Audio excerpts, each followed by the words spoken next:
Dengar baik. Ini menyebabkan batal Islam dan iman. Kalau sekadar baca Yasin saja, baca lah tu, tak rosak akidah. Kan baca Yasin ni pasal sampai terkeluar pada Islam. Solat letak tangan, tak letak tangan macam dia orang, kan, pun terkeluar dari Islam. Yang saya tahu, kalau tak solat sungguh menafikan tidak wajib solat, terkeluar dari Islam. Kalau ikut Imam Syafi'i, dia tak solat tapi dia mengaku wajib, fasik saja. Contoh yang pertama, dengar, bid'ah dhalalah.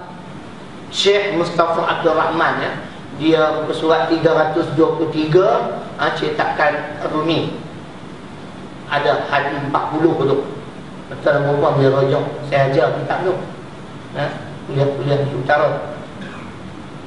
Pertama, dengar, menyerahkan hukum agama kepada akal fikiran manusia dan menolak nas atau keterangan dari Allah dan Rasulnya. Ini bid'ah dhalalah lagi.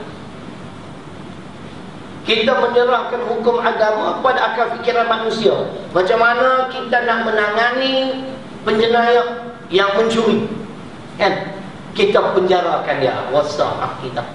Wasariqu wasariqatu faqta'u aydiyahuma jazaa'an bima kasaba nakala min Allah. Al-Maidah 38 menjelaskan pencuri wajib dipotong tangan, bukan dipenjara. Ni bodoh ni. Hak kita terima pakai ni.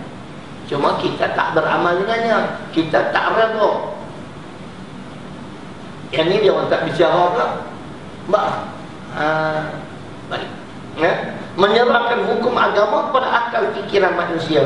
Tuan-tuan dan puan-puan, kita perlu sedari,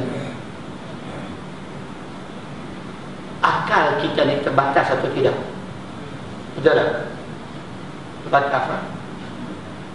Pertamanya hujah saya An-Nisa 28.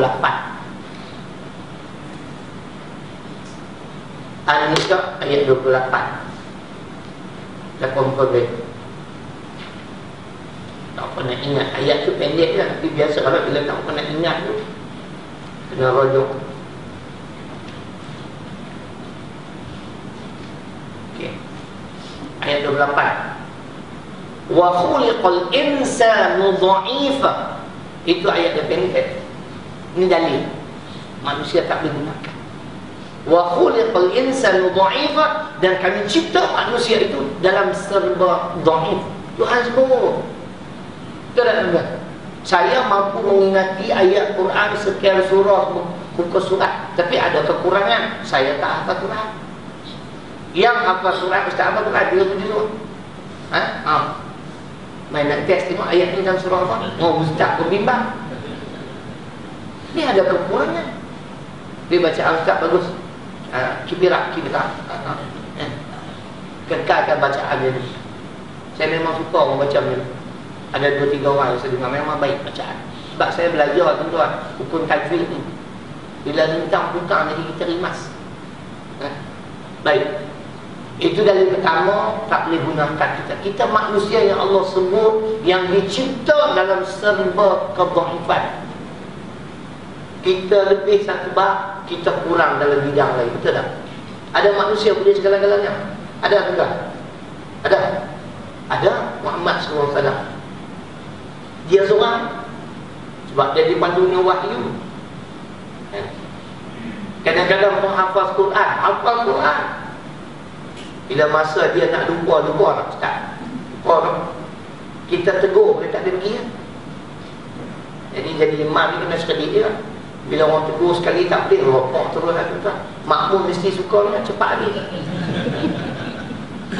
Saya pun suka. Nama surah panjang lah. Tadi duduk tunggu ustaz sangkut saya tak nak tegur. Pergi rokok. Dia ingat dia semua. Saya tahu saya dengar Allah la uqsimu biyaumin qiyamah kan. Oh nama kita ini 40 ayat lah. Ucapannya panjang lah. Nasib baik bagi 2. Kalau 1 ya balik awal dia. Aduh, kan? Duk tunggu bila lah ustaz ni nak sangkut. Dia terbabas lah, tak nak tegur. Sekali saya jadi imam. Saya jadi imam surah As-Sajadah dengan Al-Insan, memang saya baca. Tak pernah silap. Memang Alhamdulillah lah.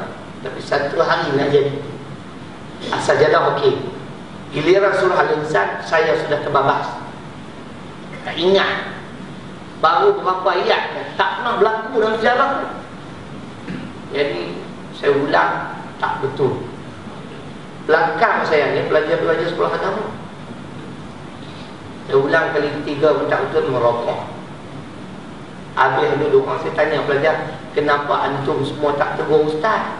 Kami bukan tak nak tegur. Kalau tegur ustaz habiskan surah tu bila nak habis? No.